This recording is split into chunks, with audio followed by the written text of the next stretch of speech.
పుదీనాలో vitamin A, సిలు అధికంగా ఉంటాయి.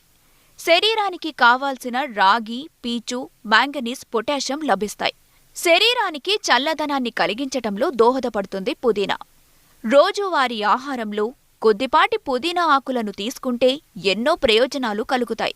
అందుకే వంటకాలలో పుదీనా ఆకులను విరివిగా ఉపయోగిస్తుంటారు. నోటి దుర్వాసన పోగొట్టటంలో తోడ్పడుతుంది.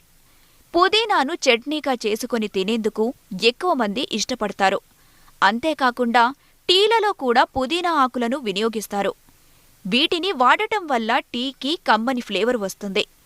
మానసిక ఒత్తిడిని దూరం చేయటంతో పాటు రాత్రిళ్లు నిద్రపట్టేలా చేయటంలో పుదీనా ఆకులు ఉపయోగపడతాయి. పుదీనాలో ఉండే మెంథాల్ గుణం జలుబు, గొంతులో గరగర వంటి వాటికి చక్కగా పనిచేస్తుంది. నోటి దుర్వాసన, శ్వాస సంబంధ సమస్యలు ఉన్నవారికి పుదీనా పరిష్కారం చూపుతుంది. కడుపు నొప్పికి